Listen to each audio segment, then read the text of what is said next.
ठीक है, इंडक्शन। तो टॉपिक लिख लें सब लोग, EMI।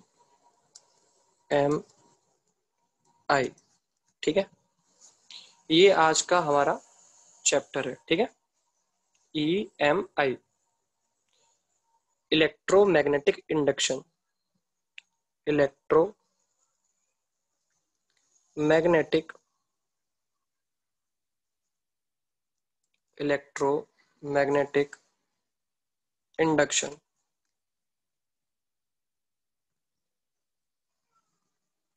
Electromagnetic induction. ठीक है, इलेक्ट्रोमैग्नेटिक। 1 मिनट रुको बच्चों।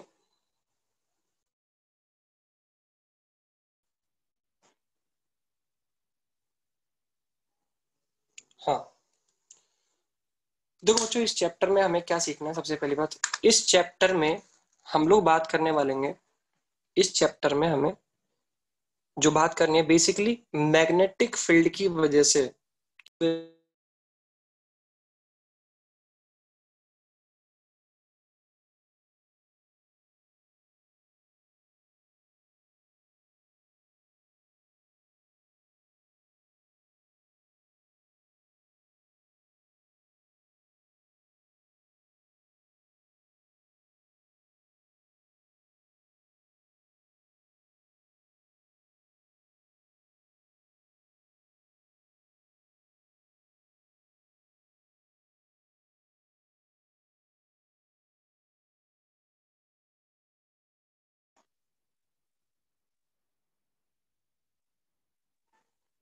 हाँ, तो बच्चों हम लोग बात करने वाले हैं इलेक्ट्रोमैग्नेटिक इंडक्शन के बारे में। ठीक है, अब इलेक्ट्रोमैग्नेटिक इंडक्शन में बेसिकली जो हमें सीखना है आज, वो सीखना है मैग्नेटिक फील्ड की वजह से। ठीक है, मैग्नेटिक फील्ड की वजह से हमें क्रिएट करनी है बच्चों करंट। ठीक है, मैग्नेटिक फील्ड की वजह से हमें किसका क्रिएशन सीखना है बच्चों? करंट का क्रिएशन सीखना है। ठीक है, कि भाई मैग्नेटिक फील्ड की हेल्प से क्या करंट क्रिएट हो सकती है, और हो सकती है तो कैसे क्रिएट हो सकती है, इन सब चीजों के बारे में हमें सीखना है। ठीक है, इन सब चीजों के बारे में हमें सीख। अच्छा, अब बात करते हैं कि इस पूरे टॉपिक को पढ़ने से पहले सबसे पहली जो चीज हमें आनी चाहिए वो है बच्चों मैग्नेटिक फ्लक्स। सबसे पहली चीज जो हमारे पास आनी चाहिए हमें सीखने को, वो है मैग्नेटिक फ्लक्स। Magnetic flux. ठीक है, अब ये मैग्नेटिक फ्लक्स क्या होता है? सबसे पहली बात देखो, मैग्नेटिक फ्लक्स बेसिकली ये हमें आइडिया देता है number of magnetic field lines passing through an area. It gives us an idea about the number of magnetic field lines passing through an area. ठीक है, it gives us an idea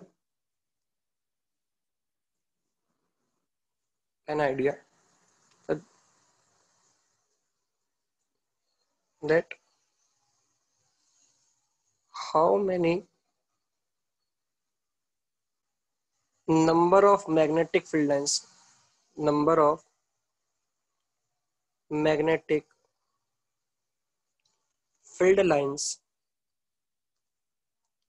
field lines passing through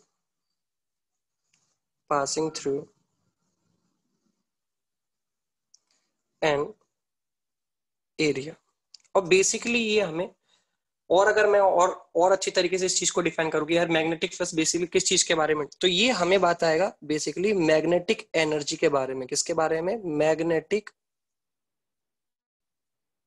energy, कितनी magnetic energy कहीं से पास हो रही है।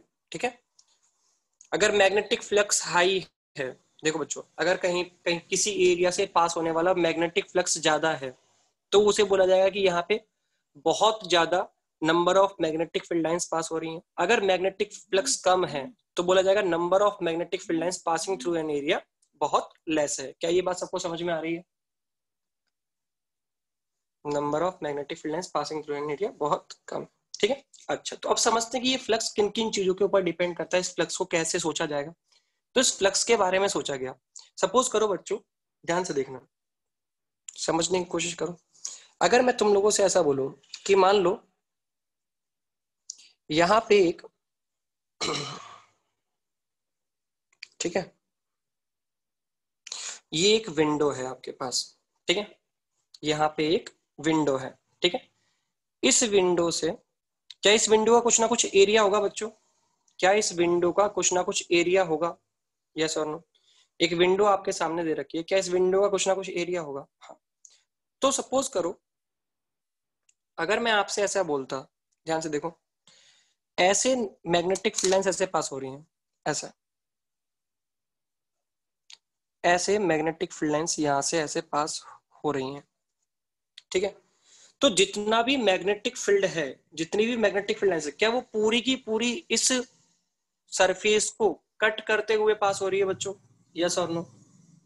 क्या पूरी की पूरी मैग्नेटिक फील्ड लाइंस इस केस में सरफेस को कट करते हुए पास, सरफेस को क्रॉस करते हुए जा रही है ना? हाँ या ना?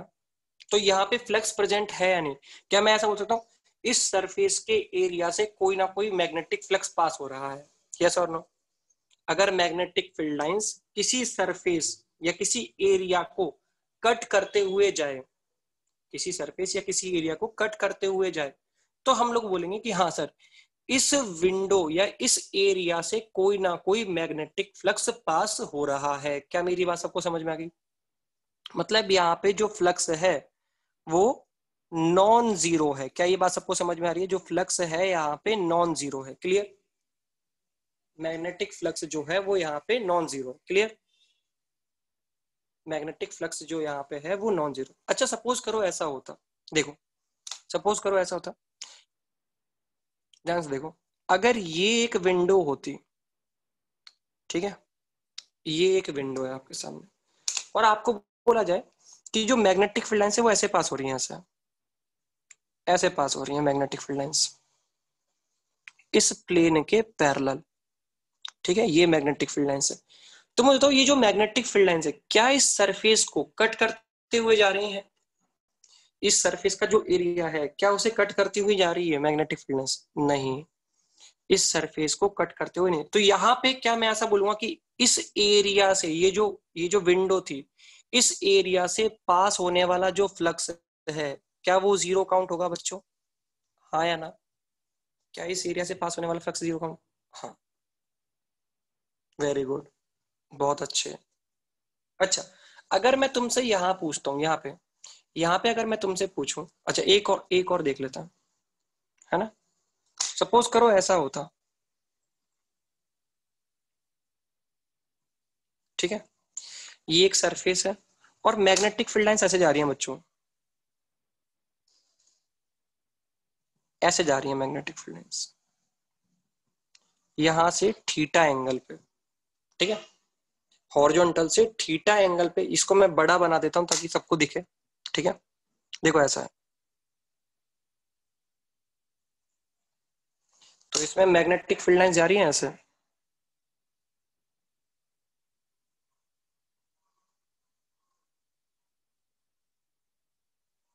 सरफेस से, ये जो थीटा एंगल बनाते हुए। क्या ये बात सबको समझ में आ रही है? ऐसे मैग्नेटिक फील्ड लाइंस जा रही है, हाँ या ना? अच्छा, अब मुझे तो ये जो मैग्नेटिक फील्ड लाइंस है, क्या ये यहाँ पे अगर मुझे फ्लक्स देखना हो, यहाँ पे अगर मुझे फ्लक्स देखना हो, ध्यान से देखना, देखो पहले वाले केस में, इस वाले केस में क्या जितने number of magnetic field lines थी क्या सारी की सारी इस एरिया को क्रॉस करके हुए जा रही थी?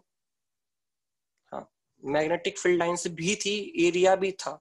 अच्छा, इस केस में अगर एरिया और मैग्नेटिक फील्ड के बीच का एंगल देखा जाए, इस केस में अगर एरिया और मैग्नेटिक फील्ड के बीच का एंगल देखा जाए, तो यहाँ पे थीटा की अगर बात की जाए, थीटा, क्या बी वेक्टर इधर है और ए वेक्टर भी इधर रहा होगा बच्चों? देखो, ए वेक्टर, भाई ए वेक्टर एरिया वेक्टर की डायरेक्शन प्लेन के परपेंडिकुलर होती है। तो क्या यहाँ पे जो एंगल बिटवीन बी वेक्टर और ए वेक्टर क्या वो 0 डिग्री रहा होगा इन फर्स्ट केस? यस और नो? और दूसरे केस में देखो बी वेक्टर ऐसे है और क्या एरिया वेक्टर ऐसे रहा होगा? तो क्या इस वाले केस में angle between B vector and A vector are 90 degree, मतलब इस केस में बी वेक्टर और ए वेक्टर परपेंडिकुलर है।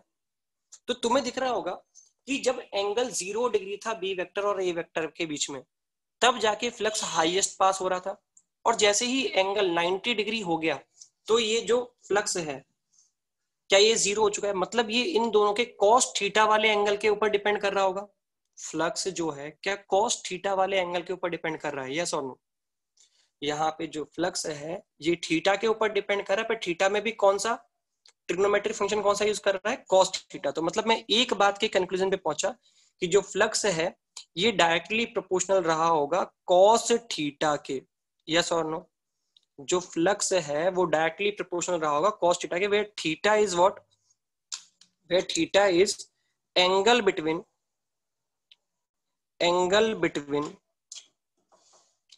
Area vector and magnetic field vector, yes और no?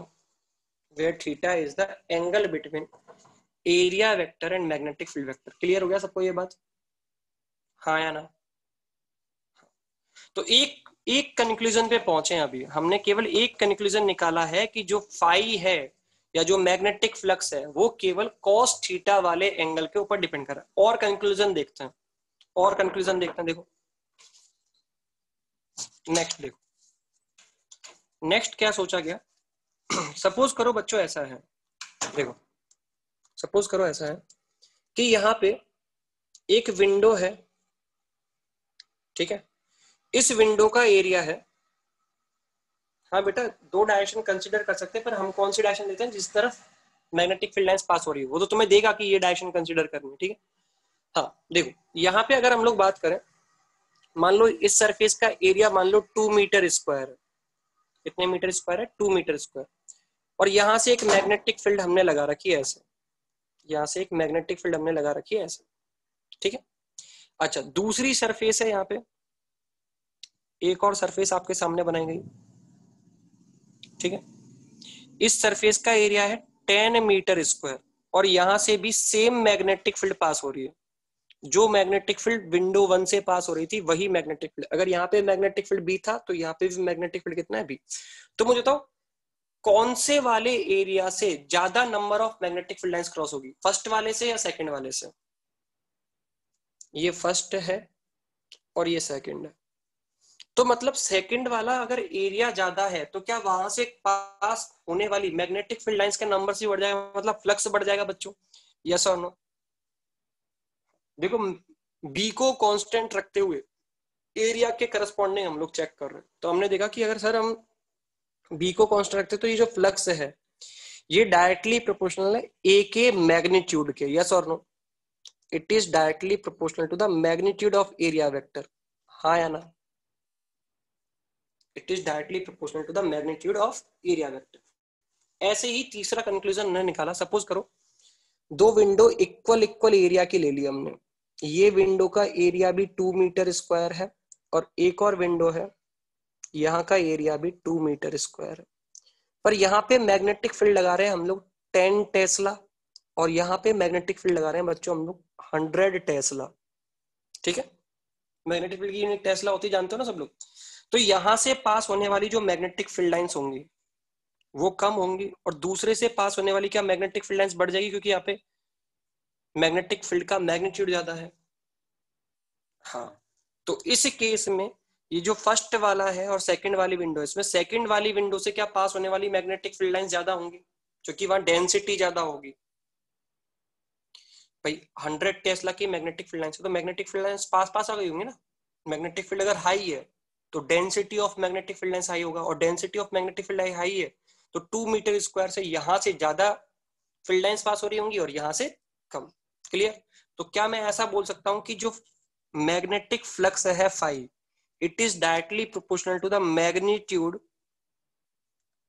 Of magnetic field, it is directly proportional to the magnitude of magnetic field. क्या ये बात सबको समझ में आ गई, यस और no?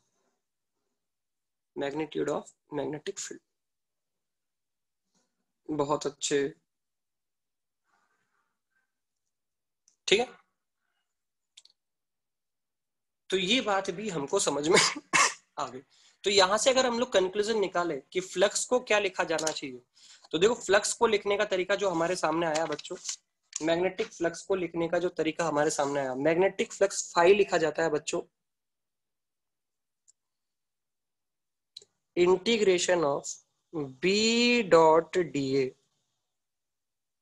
Integration of B dot D. भाई तीनों को अगर कंप्लीट करते हम लोग, तीनों इक्वेशन कंप्लीट करते तो बी का मैग्नीट्यूड ए का मैग्नीट्यूड cos थीटा आता, यस और नो?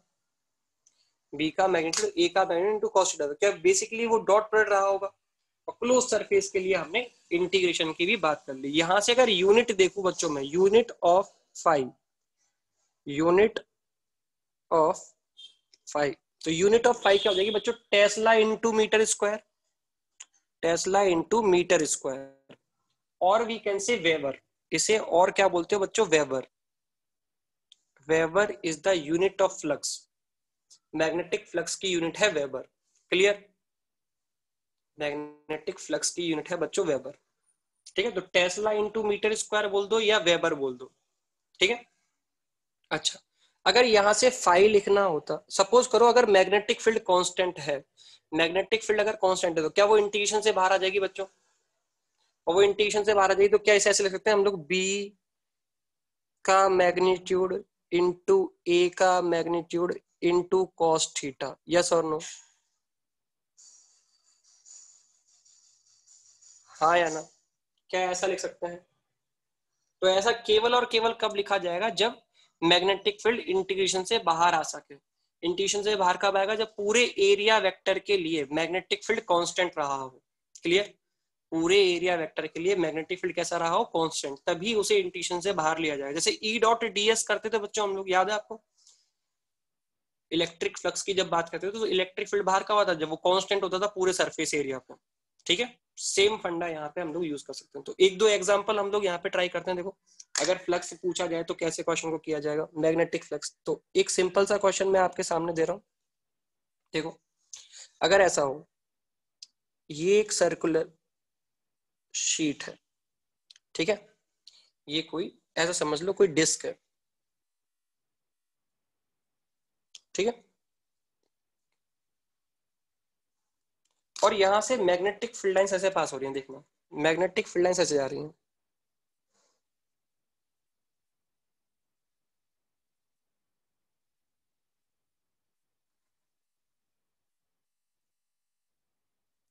ऐसे मैग्नेटिक फील्ड लाइंस जा रही है, और यहाँ पे ये जो एंगल है डिस्क के साथ, ये है बच्चों 53 डिग्री।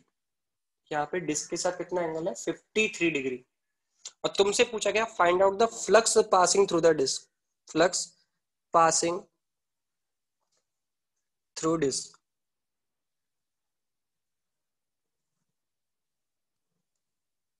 और मैग्नेटिक फील्ड है बच्चों मैग्नीट्यूड वाइज बी, कांस्टेंट है ये, कांस्टेंट मैग्नेटिक फील्ड पास। चलो फ्लक्स बताओ कितना होगा? और डिस्क का रेडियस अगर लेना चाहते हो तो आर, डिस्क का रेडियस कितना है बच्चों? आर। चलो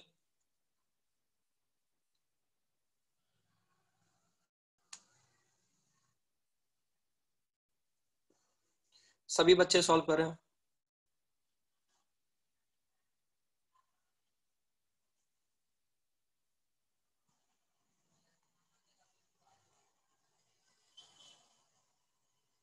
हाँ, तो मुझे बताओ बच्चों, अगर यहाँ पे अगर हम लोग बात करते हैं तो फ्लक्स अगर लिखना है हमें, तो फ्लक्स को लिखने का तरीका ये होगा बच्चों। देखो देखो यहाँ पे अगर फ्लक्स लिखना है तो फ्लक्स को लिखने का तरीका होगा सर, बी का मैग्नीट्यूड इंटू ए का magnitude into cos theta, where theta is the angle between area vector and B vector. तो गौर से देखो, जो बी वेक्टर है वो तो ऐसे दिया हुआ है, यस और नो? एरिया वेक्टर क्या इस प्लेन के परपेंडिकुलर ऐसे काउंट होने वाला है बच्चों, यस और नो? और प्लेन यहाँ पे था, ये ऐसे, ये प्लेन था, हाँ या ना? और इस प्लेन से जो बी वेक्टर है वो 53 डिग्री एंगल पे है। तो मुझे तो एरिया वेक्टर और बी वेक्टर के बीच में जो एंगल होगा क्या वो 37 डिग्री काउंट होगा बच्चों? एरिया वेक्टर और बी वेक्टर के बीच में जो एंगल होगा क्या वो 37 काउंट होने वाला है? तो यहाँ पे थीटा की वैल्यू कितनी है बच्चों? 37 डिग्री। क्लियर? तो यूज करते हैं। देखो फाई की वैल्यू क्या हो जाएगी सर? बी का मैग्नीट्यूड तो बी, ए का मैग्नीट्यूड हो गया पाई आर स्क्वायर, और cos 37 डिग्री, और cos 37 डिग्री कितना होता है बच्चों 4/5। तो आंसर हुआ हमारा five is equal to 4/5 into B pi R square. क्या ये बात सबको समझ में आ गई? हाँ या ना? पाई आर स्क्वायर, ठीक है, बहुत अच्छे। ये हमारा फाइनल आंसर। एक और क्वेश्चन करो फटाफट से, चलो फटाफट से एक और क्वेश्चन करो। देखो एक और क्वेश्चन आपके सामने दिया गया कुछ इस तरीके से। देखो आपको बोला गया है कि एक रिंग है,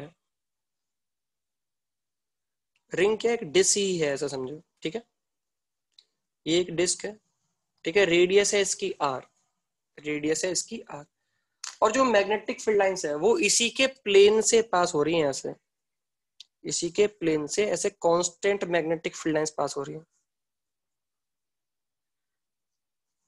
कांस्टेंट मैग्नेटिक फील्ड, ठीक है।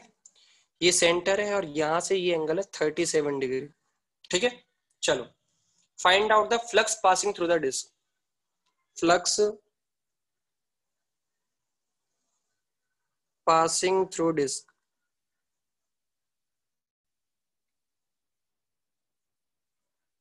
सभी बच्चे आंसर करें। हाँ, क्या आंसर होगा बच्चों इसमें?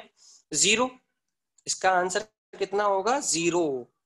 क्यों होगा 0 यहाँ पे भाई? क्योंकि जो मैग्नेटिक फील्ड लाइंस है, क्या वो प्लेन, ये जो डिस्क जिस प्लेन में है क्या उसी प्लेन से पास हो रही है यहाँ पे मैग्नेटिक फील्ड लाइंस? तो जो एरिया वेक्टर होगा क्या वो ऐसा होगा? जल्दी से बताओ, क्या एरिया वेक्टर ऐसा रहा होगा? हाँ या ना? तो एरिया वेक्टर और मैग्नेटिक फील्ड के वेक्टर के बीच में जो एंगल है क्या वो 90 डिग्री हो जा रहा है बच्चों? यहाँ पे जो थीटा है क्या वो 90 डिग्री हो चुका है? तो थीटा हो चुका है 90 degree, that's why the 5 is equal to 0। Clear?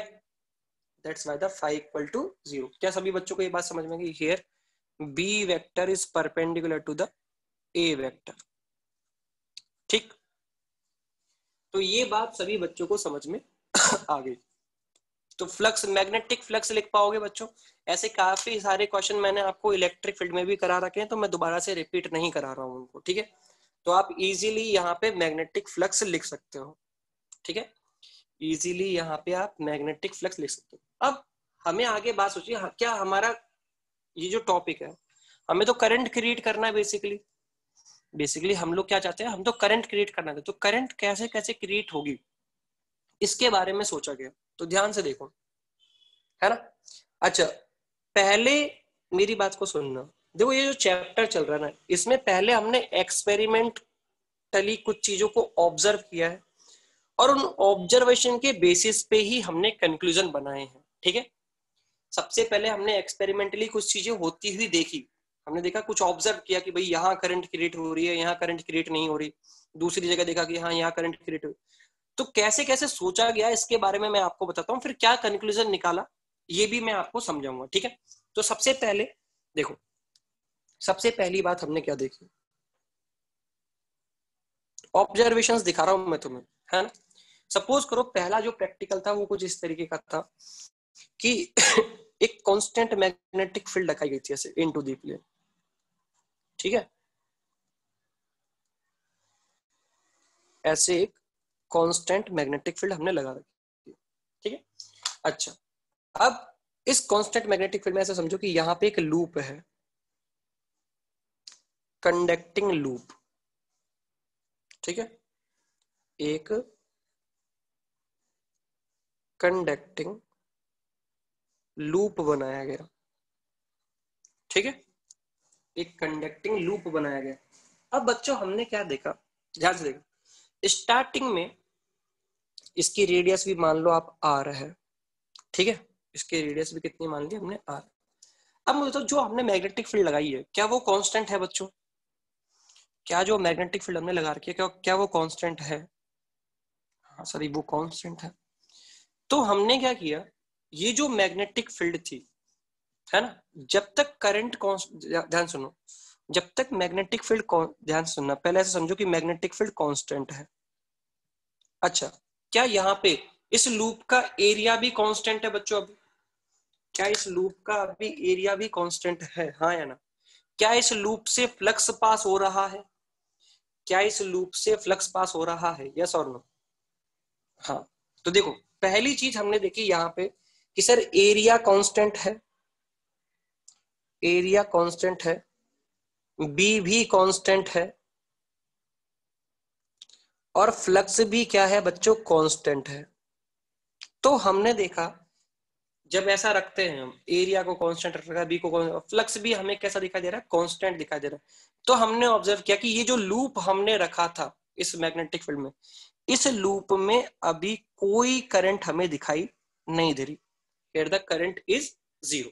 ये ऑब्जर्व किया हमने, ऑब्जर्वेशन है ये हमारी, ठीक है, ये हमारी ऑब्जर्वेशन है कि हमने लूप रखा, एक मैग्नेटिक फील्ड को कांस्टेंट रखा, एरिया को भी कांस्टेंट रखा, फ्लक्स भी कांस्टेंट बना रहा जिस वजह से। तो ऑब्जर्वेशन क्या है कि ये जो लूप हमने रखा था इसमें कोई करंट हमें अभी दिखाई नहीं दे रही, ठीक है। तो अब क्या किया हमने बच्चों, देखो सेकंड एक्सपेरिमेंट में हमने क्या किया, ध्यान से देखना, आप समझने की कोशिश करना इस चीजों को। सेकंड एक्सपेरिमेंट किया हमने सेकंड एक्सपेरिमेंट में हमने देखा कि अगर ये मैग्नेटिक फील्ड थी, वो ही लूप था, है ना, सेम लूप रखा हमने,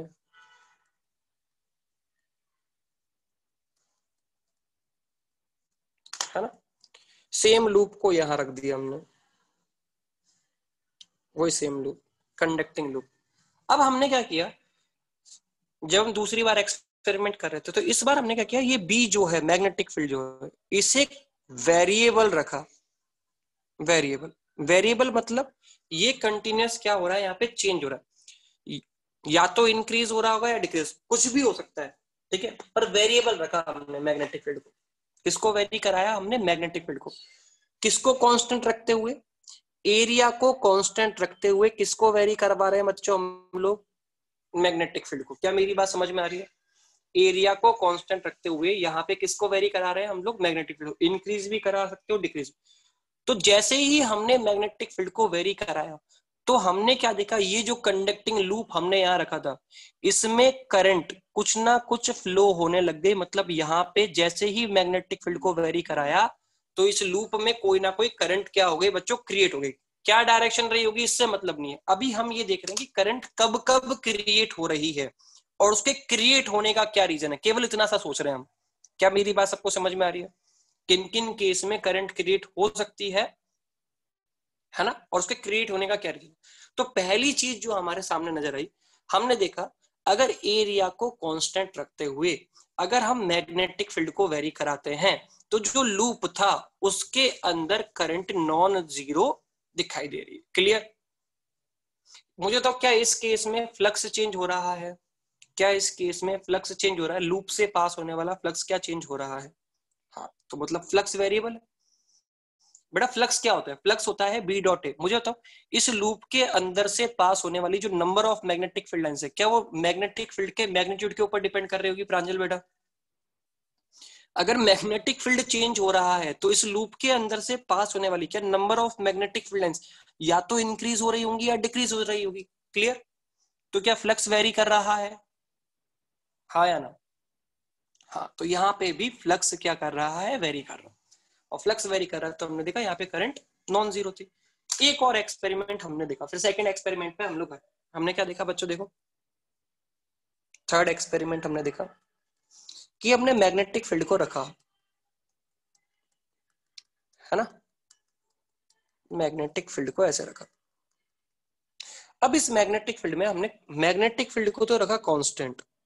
किसको कांस्टेंट रखा बच्चों, मैग्नेटिक फील्ड को तो रखा कांस्टेंट।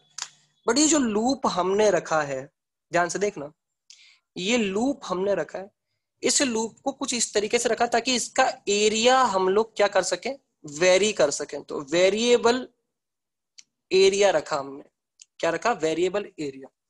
अच्छा, जैसे ही हमने इस लूप देखो, मैं इस थर्ड केस में क्या करा है हमने, मैग्नेटिक फील्ड को कांस्टेंट रखते हुए किसको वेरी करा रहे हैं, एरिया को। या तो एरिया आप इंक्रीज करा रहे हो या डिक्रीज करा रहे हो, वो तुम्हारे हाथ में, पर वेरी कराना है। तो जैसे ही हमने मैग्नेटिक फील्ड को कांस्टेंट रखते हुए एरिया को वेरी कराया, तो जैसे ही एरिया को वेरी कराया तो हमने देखा कि इस लूप के अंदर करंट फिर से क्रिएट हो गई। क्या ये बात सबको समझ में आ रही है? इस लूप के अंदर करंट फिर से क्रिएट हुई।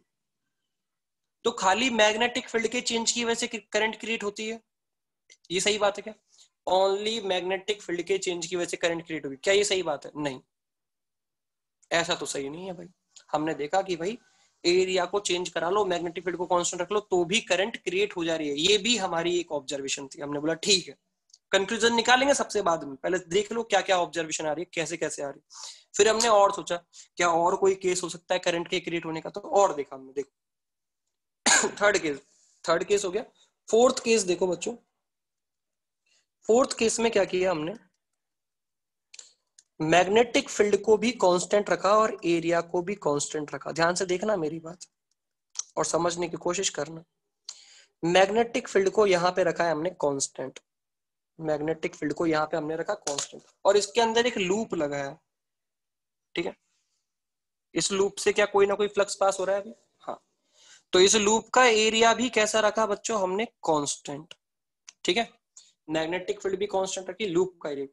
पर इस बार हमने क्या किया, ये जो लूप था इसको घुमाना स्टार्ट किया। और किस तरीके से घुमा रहे हैं मैं बता रहा हूं। देखो ऐसे घुमा रहे हैं, या तो क्लॉकवाइज घुमा रहे हैं या एंटी क्लॉकवाइज घुमा रहे हैं। लूप को घुमा रहे हैं, किसको घुमा रहे हैं? लूप को एक ओरिएंटेशन दिया, क्लॉकवाइज या एंटी क्लॉक। क्या ये लूप अभी सेंटर ऑफ मास से पास होने वाली एक्सिस जो प्लेन के परपेंडिकुलर है उसके अबाउट घूम रहा है? हाँ या ना? हाँ। तो जैसे ही इस लूप को घुमाया तो हमने देखा कि यहाँ पे अभी जो करंट है वो कितनी है? 0 है। ऐसे ओरिएंटेशन दे रहे हैं तो करंट क्या ऑब्जर्व हो रही है हमें? 0। करंट क्या ऑब्जर्व हो रही है बच्चों? यहाँ पे 0 ऑब्जर्व हो रही है, ठीक है। अच्छा मुझे तो क्या सेकंड वाले केस में फाई वेरिएबल था? सेकंड वाले केस में क्या फाई वेरिएबल है? थर्ड वाले केस में क्या फाई वेरिएबल है? यस और नो? अच्छा फोर्थ वाले केस में क्या फाई कांस्टेंट है या वेरिएबल है? फोर्थ वाले केस में बताओ, फोर्थ वाले केस में फाई वेरिएबल है या कांस्टेंट है? कांस्टेंट है। देखो बीवी कौन, देखो फाई किस किसके ऊपर डिपेंड करता है?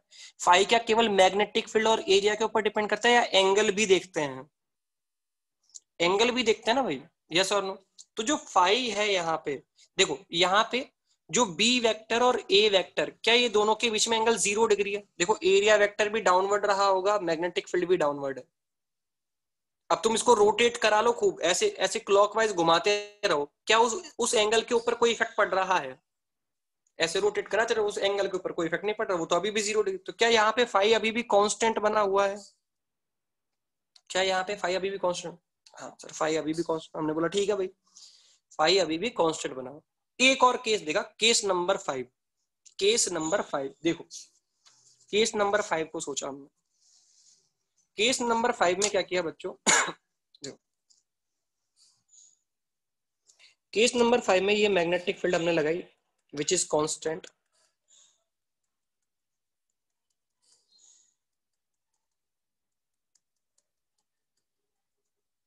यहां हमने एक मैग्नेटिक फील्ड लगाया विच इज कांस्टेंट, ठीक है। अच्छा एक लूप लिया, ये लूप ये लूप है ना? इस लूप का जो एरिया है इसे भी क्या रखा हमने? कांस्टेंट। और फिर से इसको रोटेशन प्रोवाइड किया, और इस बार रोटेशन कैसे दे रहे हैं? देखो ऐसे ध्यान से देखना, ये एक एक्सिस है और इस एक्सिस के अबाउट इसे ओरिएंटेशन दे रहे हैं ऐसे ओमेगा। क्या मेरी बात सबको समझ में आ गई? अच्छा जैसे ही इसको इस एक्सिस के अबाउट रोटेट करोगे तो क्या एरिया और बी वेक्टर के बीच में एंगल चेंज होने लगेगा? यस और नो? तो क्या फ्लक्स यहाँ पे वेरी कर रहा है? क्या इस केस में फ्लक्स वेरी कर रहा है? हाँ यहाँ फ्लक्स वेरिएबल है। और इस केस में हमने क्या ऑब्जर्व किया कि यहाँ पे जैसे इसको इस टाइप का ओरिएंटेशन देते हैं तो यहाँ पे जो करंट है वो नॉन जीरो, मतलब करंट क्या हो चुकी है? क्रिएट हो चुकी है। करंट जो है वो क्या हो चुकी है? क्रिएट हो चुकी है। तो इन पांचों एग्जाम्पल के बेसिस पे क्या मैं ऐसा बोल सकता हूं कि करंट खाली मैग्नेटिक फील्ड में चेंज की वजह से क्रिएट हुई? क्या ये सही बात है? If we only change the magnetic field? नहीं। अच्छा खाली एरिया वेक्टर में चेंज की वजह से मैग्नेटिक फील्ड क्रिएट हुई? अच्छा खाली थीटा में चेंज की वजह से मैग्नेटिक फील्ड क्रिएट हुई? अब गौर से देखो इन 5 केसों को जब तुम ऑब्जर्व करोगे तो तुम्हें दिखे हुए जब जब करंट क्रिएट हो रही है ना, उन केसेस में फ्लक्स चेंज हो रहा है। जिन जिन केसेस में करंट क्रिएट हुई है उन उन केसेस में तुम्हें एक ऑब्जर्वेशन मिलेगी कि भाई फ्लक्स चेंज हो रहा है। तो क्या हम यहां से पहले तो हमने एक्सपेरिमेंटली देखा कब कब करंट क्रिएट हो रही है, और फिर इनके बेसिस पे जब हम कंक्लूजन निकाल रहे हैं तो क्या कंक्लूजन ये निकल के आ रहा है कि जब जब फ्लक्स में चेंज होगा तब तब करंट क्रिएट होगी। क्या ये कंक्लूजन निकल के आ रहा है हमारे सामने? जब जब फ्लक्स में चेंज होगा, अच्छा कौन से फ्लक्स में? किसी क्लोज लूप से पास होने वाले फ्लक्स में जब जब चेंज होगा तो क्या उस क्लोज लूप के अंदर एक करंट क्रिएट होगी, यस और नो?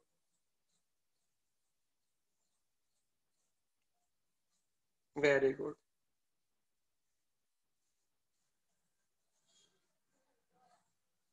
ठीक है, तो बेसिकली जो हमारा कंक्लूजन निकला वो क्या था?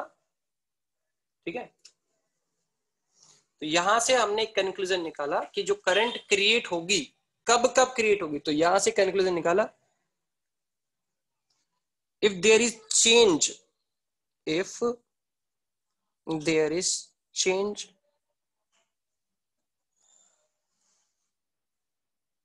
if there is change in magnetic flux, magnetic flux, then sorry magnetic flux passing through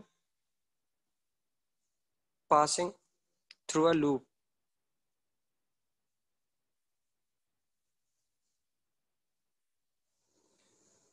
then there is current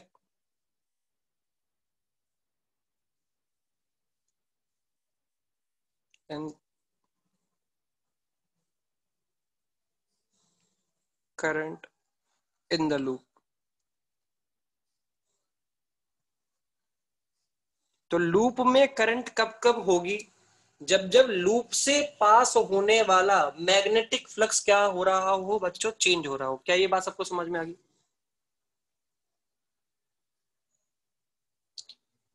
क्या ये बात सबको समझ में? अगर किसी लूप से पास होने वाला मैग्नेटिक फ्लक्स चेंज होगा तो फिर उस लूप के अंदर क्या क्रिएट होगी बच्चों? करंट क्रिएट होगी। ठीक है, तो उस लूप के अंदर क्या क्रिएट होगी बच्चों? करंट क्रिएट होगी। ठीक है, हाँ, तो उस लूप के अंदर करंट। अच्छा एक और चीज, तो मुझे तो करंट के क्रिएट होने के लिए मैग्नेटिक फ्लक्स होना जरूरी है या उसमें चेंज होना जरूरी है? मैग्नेटिक फ्लक्स पास हो रहा है किसी लूप से तो क्या उसके अंदर करंट क्रिएट होगी? क्या ये सही बात है? If there is magnetic flux passing through an loop then there is current in the loop. अगर किसी लूप से कोई फ्लक्स पास हो रहा है तो क्या उसके अंदर करंट क्रिएट होगी? नहीं। जब तक किसी लूप से पास होने वाले फ्लक्स में चेंज ना हो, देखो मैं फिर बोल रहा हूं ये चेंज होना जरूरी। Change in magnetic flux basically the reason of creation of current. Current के क्रिएट होने का रीजन कौन है?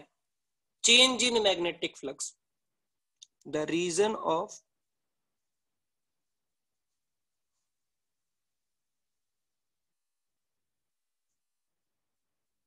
करंट क्या है यहाँ पे? The reason of creation of current. क्या रीजन है बच्चों? Change in magnetic flux. Change in magnetic flux. Flux का होना जरूरी नहीं है, उस फ्लक्स में चेंज होना जरूरी है। जब तक मैग्नेटिक फ्लक्स में चेंज नहीं होगा तब तक करंट का क्रिएशन नहीं होगा। क्या ये बात सबको समझ में आ गई? हाँ, बहुत अच्छे बच्चों, वेरी गुड, बहुत बढ़िया। अब फ्लक्स में चेंज कब कब आ सकता है? जब बी वेक्टर का मैग्नीट्यूड चेंज हो रहा हो, या ए वेक्टर का मैग्नीट्यूड चेंज हो रहा हो, या फिर बी और ए के बीच में क्या चेंज हो रहा हो बच्चों, एंगल चेंज हो रहा हो। क्लियर? क्या इन तीन रीजन की वजह से फ्लक्स चेंज हो सकता है? फ्लक्स में चेंज आने के तीन रीजन हो सकते हैं, या तो magnitude of magnetic field change हुआ, या एरिया वेक्टर का मैग्नीट्यूड चेंज हुआ, या फिर angle between area vector and B vector change हुआ। ठीक है? तीन रीजन की वजह से फ्लक्स में चेंज हो सकता है। तो इन तीन रीजन की वजह से करंट भी क्रिएट हो सकती है। यस और नो? इन तीन रीजन की वजह से करंट भी क्रिएट हो सकती है, इस बात का ध्यान रखना। अच्छा, मुझे तो फ्लक्स में चेंज तो तुम तब देखोगे जब तुम फ्लक्स को लिखना जानते होगे। अगर तुम्हें करंट क्रिएट करनी है तो तुम्हें चेंज इन मैग्नेटिक फ्लक्स लिखना है। तो मैग्नेटिक फ्लक्स जब तक लिखना नहीं आएगा तब तक उसमें चेंज ढूंढना भी नहीं आएगा। तो एक क्वेश्चन है बच्चों मेरे पास, तुम उसमें मुझे मैग्नेटिक फ्लक्स लिख के बताओ। अगर तुम उसमें मैग्नेटिक फ्लक्स लिख सकते हो तो आगे हम लोग बात करेंगे उस क्वेश्चन की भी। सपोज करो ऐसा है, यहाँ पे एक मैग्नेटिक फील्ड है। ऐसा क्वेश्चन कभी कभार आएगा आपके सामने और बहुत यूज पड़ेगा इस कंसेप्ट का, इसीलिए मैं यहीं पे सिखा दे रहा हूँ। ठीक है? और ऐसा है कि एक लूप है ऐसे,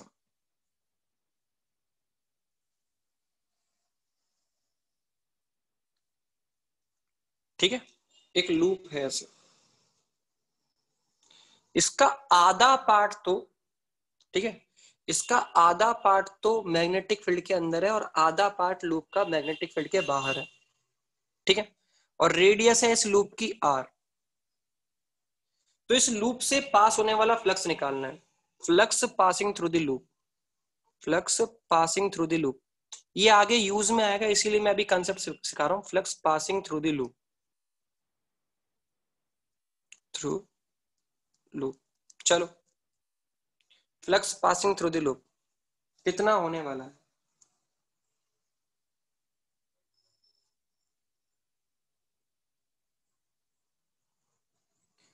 flux passing through the loop कितना होने वाला है, सबसे पहले इस पे बात करें।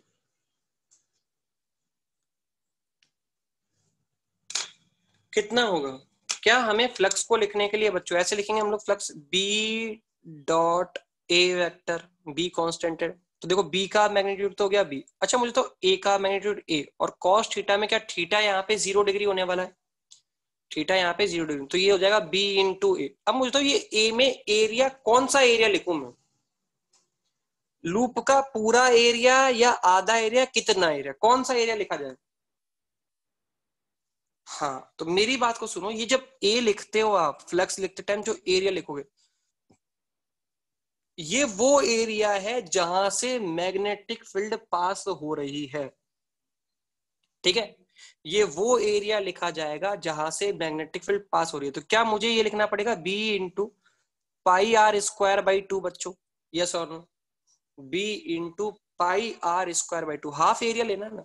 तो ए क्या चीज है यहाँ पे, जो बी डॉट ए में एरिया वेक्टर है, ध्यान से देख लेना, flux equal to B dot A में ये जो एरिया है, एरिया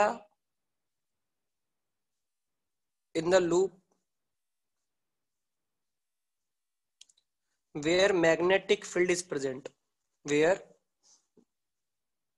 B is present। ठीक है? नहीं बेटा, लूप तो क्लोज ही है, लूप तो क्लोज ही है, लूप कहाँ ओपन हुआ? एरिया आधे लूप का लिया है बस हमने, करंट तो पूरे लूप में क्रिएट होगी। पर अगर मैं देखो, मैं फिर बोल रहा हूँ, मैग्नेटिक फ्लक्स क्या चीज है? मैग्नेटिक फ्लक्स बेसिकली तुम्हें आइडिया देता है number of magnetic field lines passing through an area. तो मुझे तो यहाँ पे मैग्नेटिक फील्ड लाइंस क्या केवल आधे एरिया से पास हो रही है, तो फ्लक्स भी तो आधे एरिया का ही काउंट होगा, पूरे का थोड़ी ना काउंट हो जाएगा। क्लियर हो गई सबको मेरी बात है?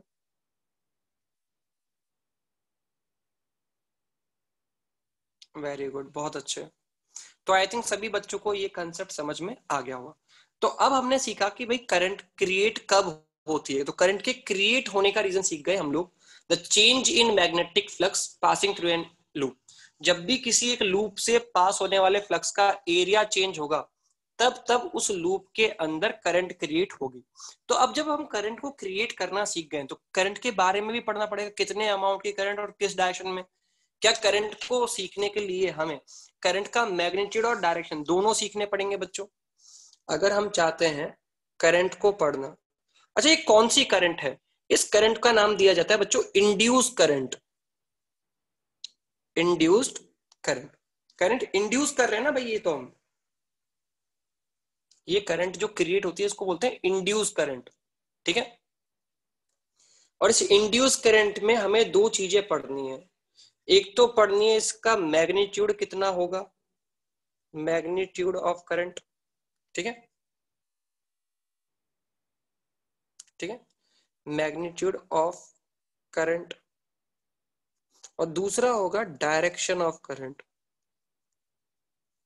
डायरेक्शन ऑफ करंट, ठीक है, डायरेक्शन ऑफ करंट। पहला तो हमें एक किन किन चीजों पे बात करनी है, हमें एक तो मैग्नीट्यूड ऑफ करंट पे बात करनी है और एक डायरेक्शन ऑफ करंट पे बात करनी है।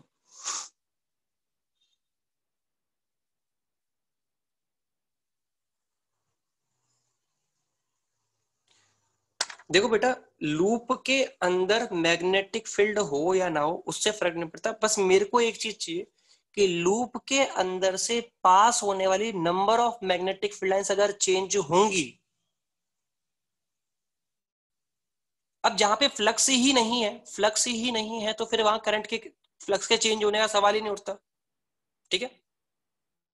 हाँ, पहले जीरो है फिर चेंज हो गया, ऐसा सपोज करो कि, ऐसा मुझे बताओ, मैं तुमसे बोलूं, ध्यान सुनना, ये लूप है, इस लूप से t इक्वल टू जीरो पे मैग्नेटिक फील्ड जीरो पास हो रही है, ध्यान समझना, t इक्वल टू जीरो पे यहां से कितनी मैग्नेटिक फील्ड लाइंस पास हो रही है, जीरो।